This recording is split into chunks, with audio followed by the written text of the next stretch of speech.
Welcome back, everybody. So I really hesitated when deciding to make this video because I think it's way too early for a wildcard, especially since the transfer window hasn't closed and there's only one Gameweek's data to go off of, and it feels a little bit too knee-jerky, if you will. Because when you're building your Gameweek 1 team, you always want to account for these next 2 or 3 game weeks, especially until the international break.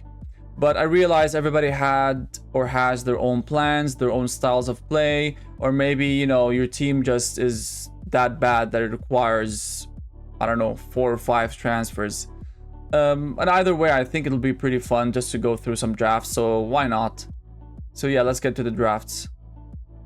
So actually, before we get to the drafts, I think it's very important to look at the fixtures, especially now that we have 1 week's worth of data and we kind of learned how the teams played. I mean, not really, because again, it's just 1 week's worth of data, but roughly speaking, we should know how they're setting up to a certain extent and how they intend to play going forward. So I'll go through the teams one by one and we should kind of figure out which teams to target for the next 3 or 4 or 5 game weeks. Especially if you're wildcarding now, you should really try to account for the future game weeks. So in terms of Arsenal, I wouldn't touch them just yet, even though they have Leeds at home. Leeds, by the way, who had a very good game against Everton, both offensively and defensively.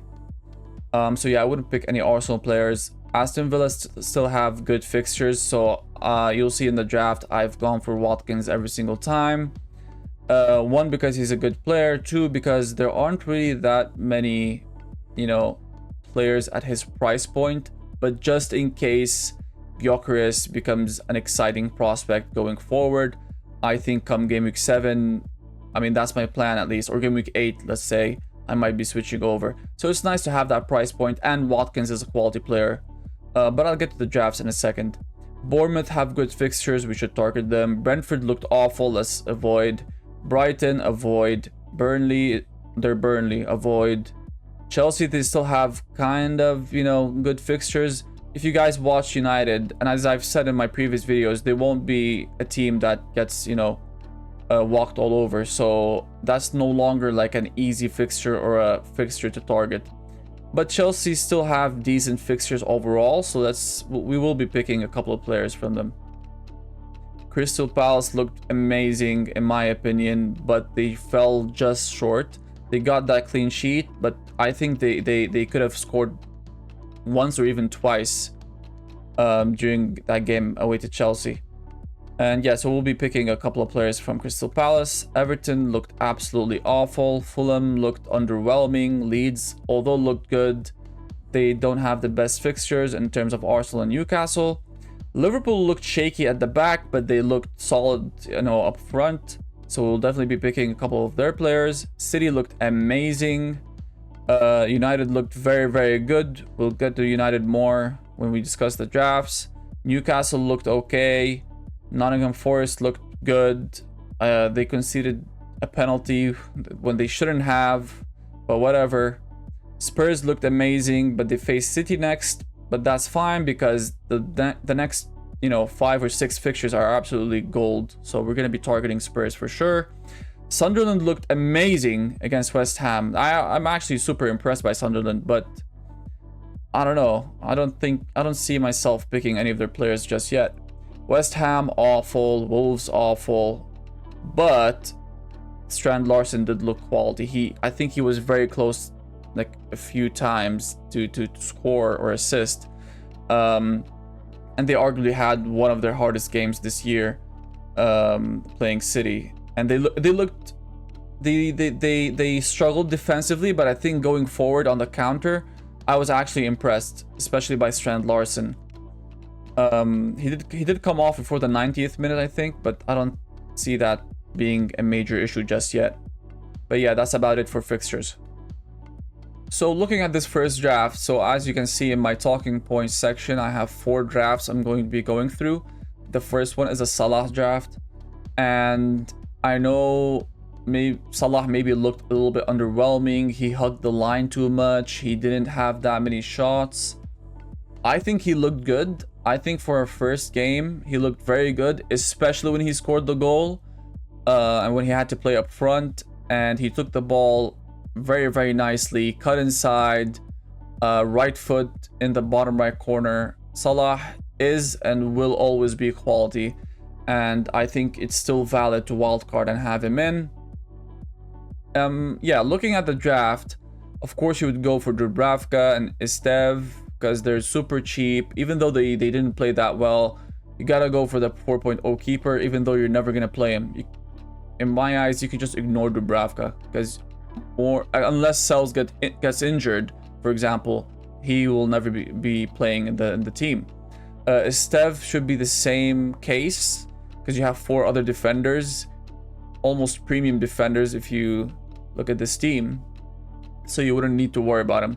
But yeah, Dubravka and Stev are you're gonna see a lot of them in the drafts, but you can just ignore them in my opinion. And you can always replace Stev with Rodon or whoever you want from Sunderland.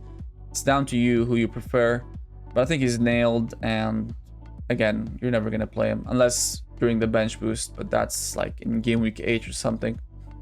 Looking at the rest of them, but Pedro Porro's on like free kicks and corners, so he's definitely staying, and he's attacking quite a lot. I know he has City away, but like I just mentioned, his fixtures look amazing.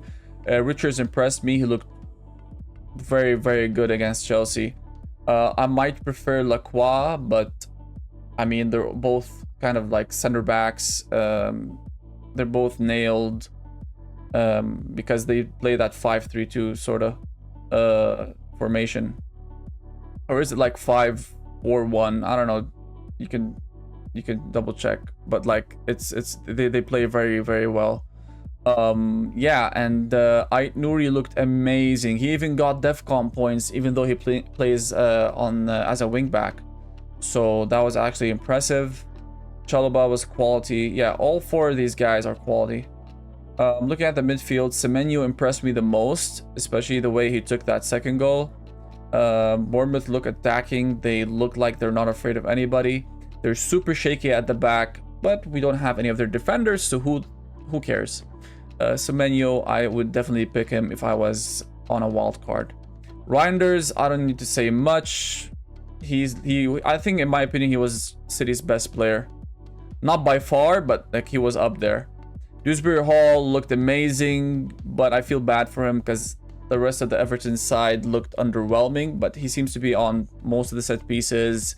He played in the 10, he played in the 6, I think, or the 8 position. For 5.0, you can't be asking that much of him. He will be playing on the bench, or sitting on the bench, I guess, for your team. Palmer I left for last because I was not impressed at all, and you won't see him in all the drafts, but I put him in this one because he's still the talisman technically, and we can't really judge him off of just that one game week against a very sturdy Crystal Palace. So let's give him another chance. Up front, like I said earlier, Strand Larson was super impressive. I was super impressed by him, even though he scored no goals or nothing. But again, he's away, or he's playing against City. You can't really fault him that much. They looked very good going forward. I think he should have scored, but there were like fine details, and that's why he didn't. Again, also Mateta, same case. I think he was very, very close. He had a nice shot saved by Sanchez. It was easy, but the way he took it in and first touch, and then I think he could have done better. But I have faith in this Crystal Palace team, and I think Mateta will come good. Watkins, like I said, he's the only one at that price point, because if in case you need to switch over to Gyökeres, who looked underwhelming, but again, it's only one game week, guys, and United aren't, pushovers.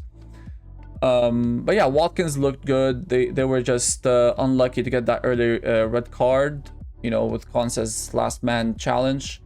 But yeah, I think I see them doing better going forward, especially with their fixtures. And Brentford away. Brentford looked absolutely awful, so that's a good team to target.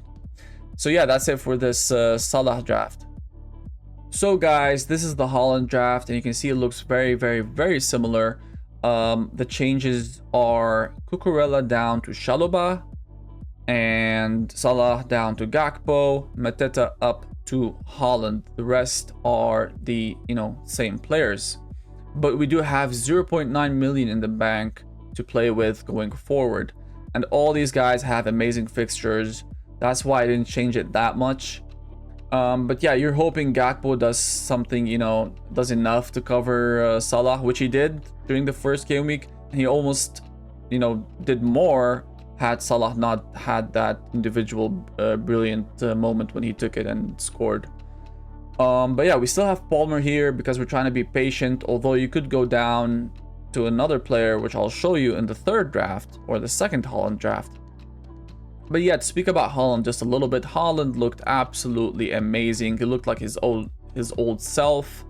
Granted, they were playing a shaky Wolves team, but I mean, whatever you asked of Haaland, he answered and delivered. He had his chances, he scored his chances, and that's all you could ask from a pure striker. Again, Reinders is one of those players that's going to stay in the draft. Actually, you'll see him in all the drafts. I think based on what we've seen, why would you not have Reinders? So he's definitely staying in all the drafts, so expect to see him. Yeah, I'm just thinking what else I could talk or say about this draft. Ultimately, you're doing a Haaland versus Salah type of thing. So if you go Haaland only, you're betting that the Salah captainers will get less points than if they captain Haaland. So you're banking on Haaland doing better than Salah. And that could very well happen. I think, again, one game week is not enough. That's why I know it's counterintuitive. It's against the title of this video, but you shouldn't be wildcarding. But if you are, or you have this faith that if you switch things around, you'll, you know, get an amazing score, then go for it. And yeah, so if you had Salah and you really wanted Haaland and you don't have faith in Salah anymore, you can go for this draft. Absolutely. So this is the second Haaland draft, and if you're wondering what's different, I think there's a glaring red spot in the team, and that's Mbeumo, which also could be Cunha, which also could be Fernandes. Now, yeah, you might be thinking, oh, you're a biased United fanboy, all that stuff. Maybe I am, but if you have eyes and you watch the Arsenal game, you would have realized that we should have scored like 3 goals, but Raya had a world-class game and decided, you know, to step up and save his team. With that being said, I really loved Mbeumo and Cunha. Both look super quality. The problem is we didn't see them that much with Sesko, who's supposed to be, you know, starting the next maybe even 37 games because they don't play in Europe, and why not? And I think Højlund is no longer part of the team, and Xerxes will be forever on the bench unless it's an FA Cup game or a League Cup game. But yeah, so Mbeumo looked super quality. I think I'd love to have him. I have Fernandes, to be fair, which is good enough, but he played a little bit too deep for my liking, and he was just one defensive contribution, you know, away from getting the defensive contribution points, or 2 points.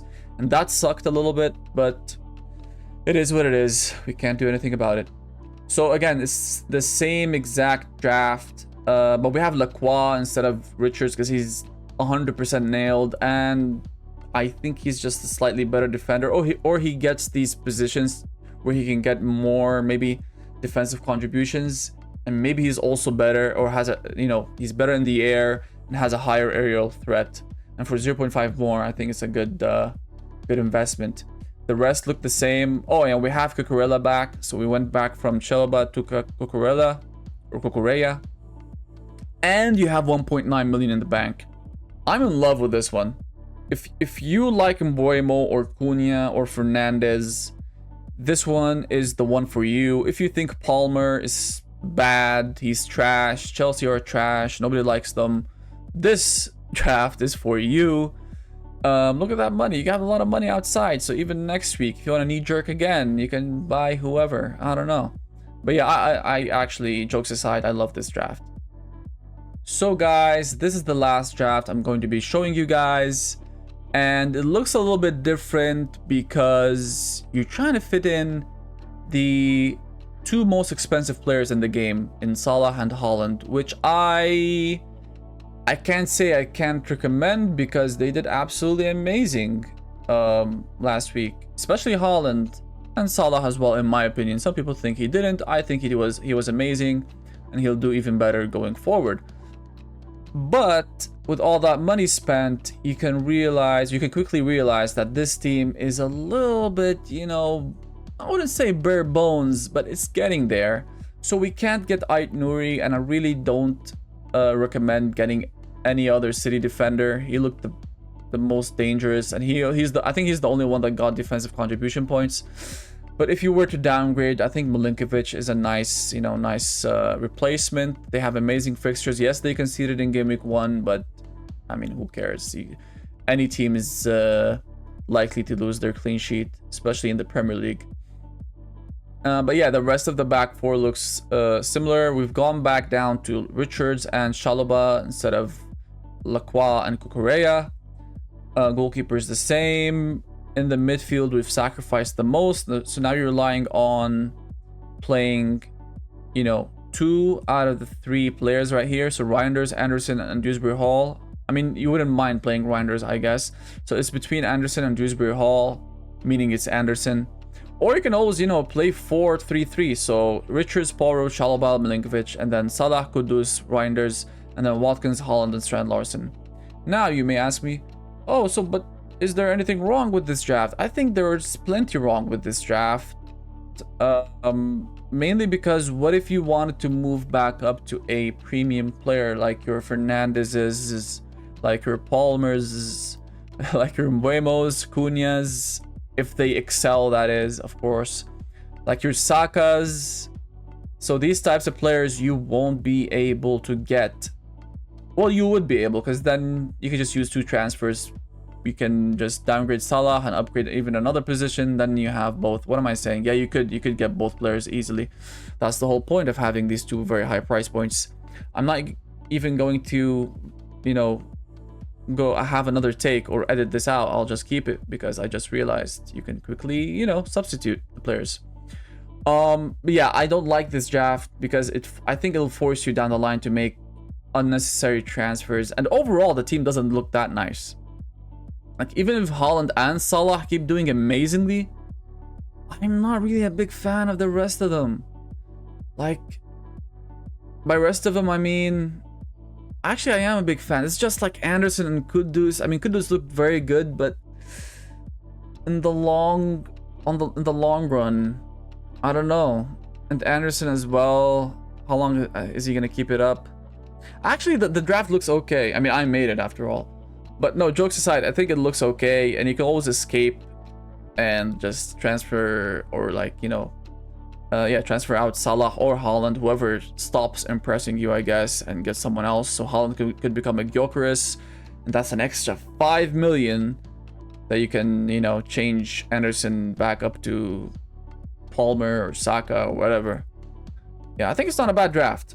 But again, for like the 3rd time this video, I wouldn't knee-jerk and wildcard.